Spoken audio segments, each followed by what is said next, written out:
Hello students, I am Sneha Batra. ये मेरी arithmetic progression की थर्ड वीडियो है। लास्ट वीडियो में ये वाला क्वेश्चन था जो मेरा रिमेनिंग रह गया था। अब मैं इस वीडियो में इस क्वेश्चन को कंप्लीट करने जा रही हूँ। इसी के साथ कुछ और भी क्वेश्चन है जो मैं बहुत शॉर्टेस्ट टाइम में बताना चाहूँगी आपको। अगर आपको मेरी वीडियो पसंद आया तो प्लीज़ मेरे चैनल को सब्सक्राइब कीजिएगा, लाइक कीजिएगा, बेल आइकन का जो बटन है उसे दबाइएगा ताकि मेरी नई वीडियोस आपको मिलती रहें। Now start. First and the last term of the AP are a and l. अब यहाँ बच्चे कंफ्यूज्ड हो रहे हैं कि मैम फर्स्ट और लास्ट टर्म है। अब इस क्वेश्चन में कंफ्यूजन क्या आता है उन बच्चों का, वो मैं बताना चाह रही हूँ।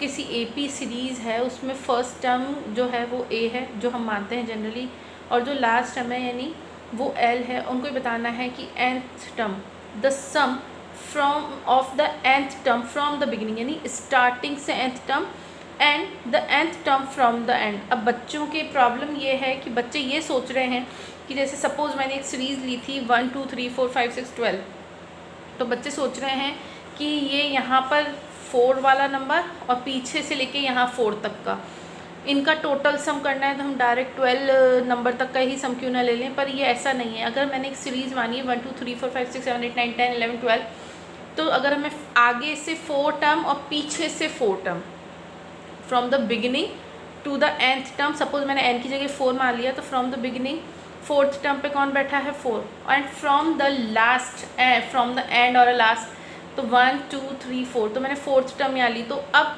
आगे से 4th टर्म पे कौन बैठा है 4, पीछे से 4th टर्म पे 9 बैठा है, तो इन दोनों का सम बताना है।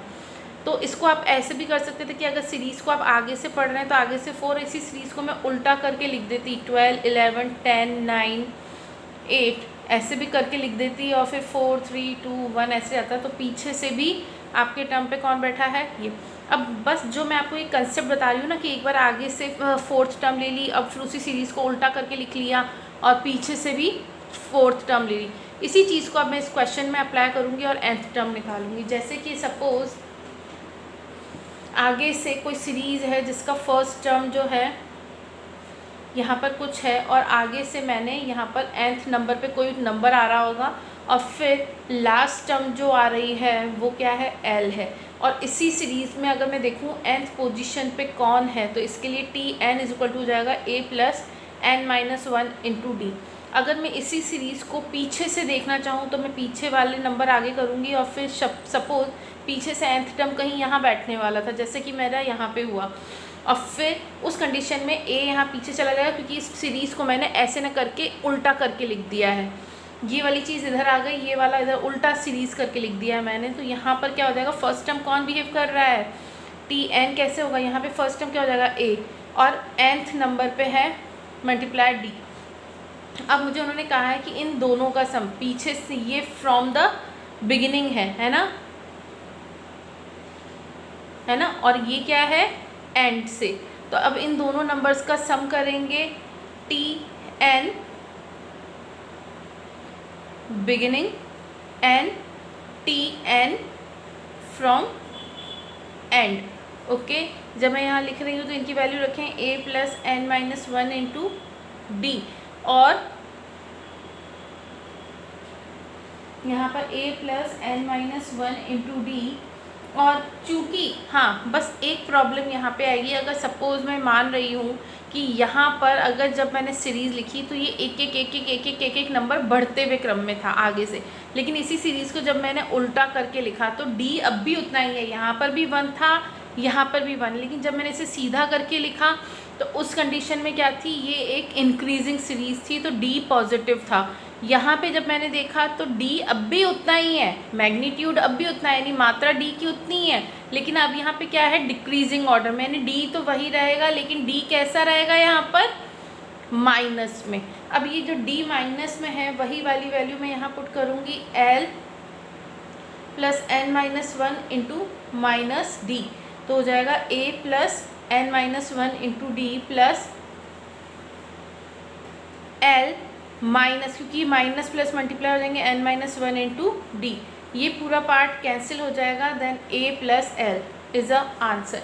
ये वो क्वेश्चन था जो हमारी लास्ट वीडियो में कंप्लीट नहीं हो पाया था। Okay, now next question is, इस क्वेश्चन में हम देख रहे हैं कि एक फ्लावर बेड है, फ्लावर बेड का मतलब एक क्यारी है, और उसको कुछ इस तरीके से रखा गया है कि उसमें 43 रोज़ के प्लांट, गुलाब के प्लांट एक रो में हैं, यानी पहली रो लें तो उसमें 43 फूल लगे हुए हैं, मतलब प्लांट्स लगे हुए हैं। दूसरी वाली सीरीज़ है उसमें 41 है, थर्ड वाली में 39 है, और ऐसे ऐसे ऐसे ऐसे करते हैं एंड सो ऑन। और जो लास्ट वाली है ना उसमें 11 है, यानी इसमें बीच में आप नोटिस कर रहे हैं कि वो एक सीरीज़ की फॉर्म में जमा रहे हैं। पहले 43 था, फिर यहाँ पे -2 किया तो 41, फिर -2 किया, ऐसे पता नहीं कितनी बार -2 हुआ होगा। आपको इससे इन्होंने बोला है कि कितनी रोज़ हैं, नंबर ऑफ़ रोज़ बतानी है। पहली रो पे ये बैठा है, दूसरी रो पे, तीसरी रो पे, तो ये लास्ट रो है, तो ये कौन से नंबर वाली रो होगी। कुल मिला के आपको एंड फाइंड आउट करना है। इस सीरीज़ से आपको पता चल गया पहले नंबर पे 43 है, सीरीज़ AP सीरीज़ क्या बन रही है 43, 41, 39 एंड सो ऑन है। Last term is 11। यहाँ पर आपको D निकालने के लिए क्या मिल रहा है 41 minus 43 is equal to -2। Okay, now अगर आपको TN की वैल्यू, TN भी उन्होंने आपको दे रखा है, लास्ट टर्म कितनी है 11।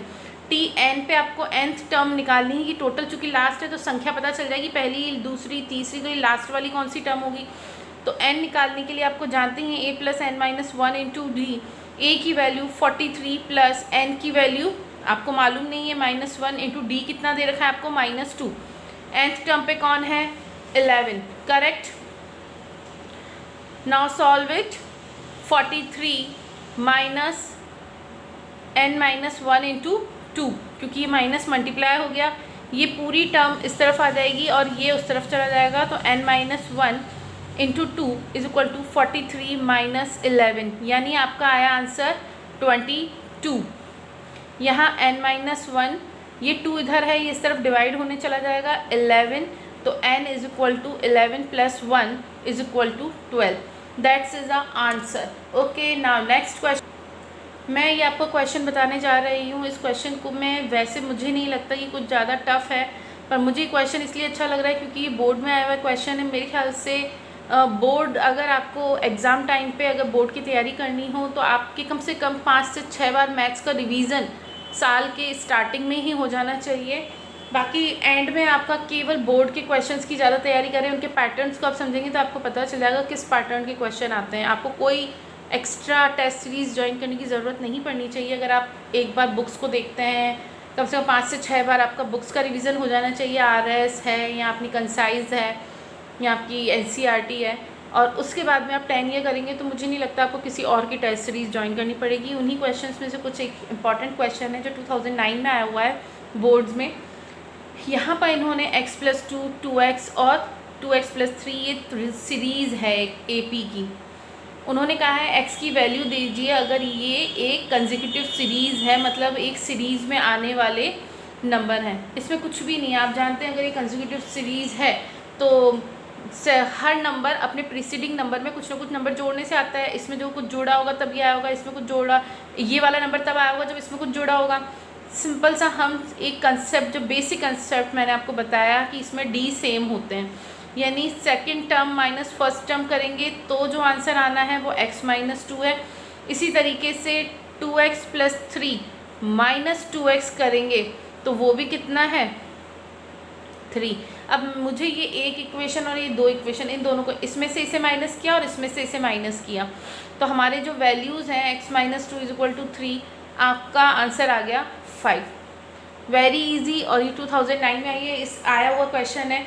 इससे आप अंदाज़ा लगा सकते हैं कि बोर्ड का पेपर कैसे आता है। आप बोर्ड से बिल्कुल ना डरें, बोर्ड के पेपर बहुत अच्छे आते हैं, बस आपकी मेहनत अच्छी होनी चाहिए। Now next question is this, the sum of the 3 number of AP is 3 and the product. आपको यहाँ मैं एक बेसिक चीज़ बताने जा रही हूँ जो मैं आपको यहाँ समझाना चाहती हूँ। ये आपको जब कुछ हम लीनियर इक्वेशन से रिलेटेड क्वेश्चन करते थे वहाँ पर भी हम ये कॉन्सेप्ट सॉल्व करते थे। हमसे बोला जाता था अगर 3 कंसेक्यूटिव नंबर दिए जाएँ तो क्या होंगे, 4 कंसेक्यूटिव नंबर पूछे जाएँ तो क्या होंगे।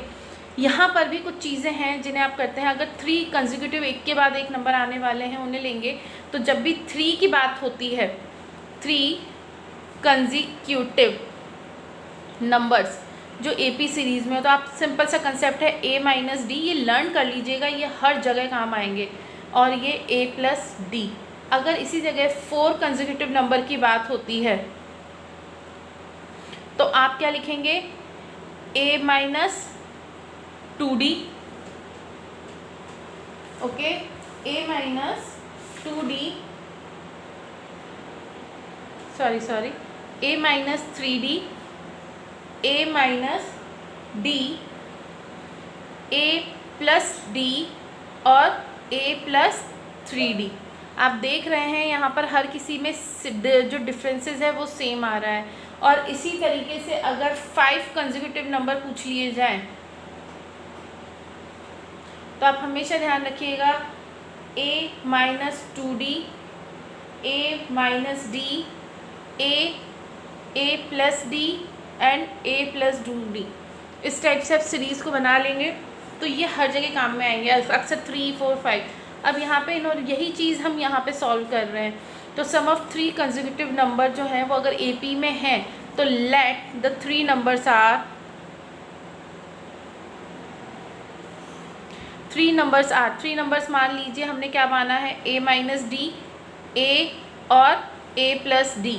अब इन्होंने कहा इन तीनों का अगर हम सम करते हैं तो वो 3 के बराबर है, इनके प्रोडक्ट कितने हैं, तो ठीक है ले लीजिए A minus D multiply plus, क्योंकि सम लेना है, और A plus D is equal to 3। तो जब हम इसे सॉल्व करेंगे तो D से D कट, कितना बचा 3A is equal to 3, it means A is equal to 3/3 is equal to 1, यानी हमारी A की वैल्यू निकल गई है 1। अब उन्होंने कहा इनका प्रोडक्ट, तो जब मैं प्रोडक्ट की बात करती हूँ तो A plus D multiply A minus D is equal to कितना है, -35।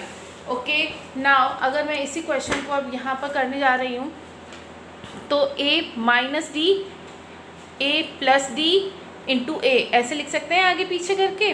तो ये हो जाएगा A square minus D square, A plus B, A minus B वाले फॉर्मूले से। यहाँ हो गया 35। 3A की वैल्यू हमारी निकली थी 1, तो हम वो वैल्यू पुट कर देंगे, put the value. Okay, A की वैल्यू 1 रखी तो 1 minus D square into 1 is equal to -35। यहाँ आ जाएगा 1 minus D square is equal to 35 minus का, then 1 plus 35 is equal to D square, D उधर चला जाएगा, देन डी की वैल्यू क्या आ जाएगी 36 का root which is equal to 6। That is our answer. उन्होंने हमसे क्या पूछे थे, फाइंड द नंबर्स, तो वो नंबर्स क्या होंगे। तो हमारा क्वेश्चन तब तक अधूरा है जब तक कि हम A प्लस डी, A और A माइनस डी की वैल्यू ना निकाल लें। तो हम एक बार निकालेंगे 1 प्लस 6, फिर 1 और फिर यहाँ पे 1 माइनस 6, यानी कि 7, 1, यहाँ पे था 1 माइनस 6 यानी कि -5। देख लीजिए यहाँ पे हर जगह 6 कम होते जा रहे हैं। 7 में से 6 कम हुए तो 1 आया, फिर 1 में से भी 6 कम हुए तो ये एक AP सीरीज़ है। Okay, thank you.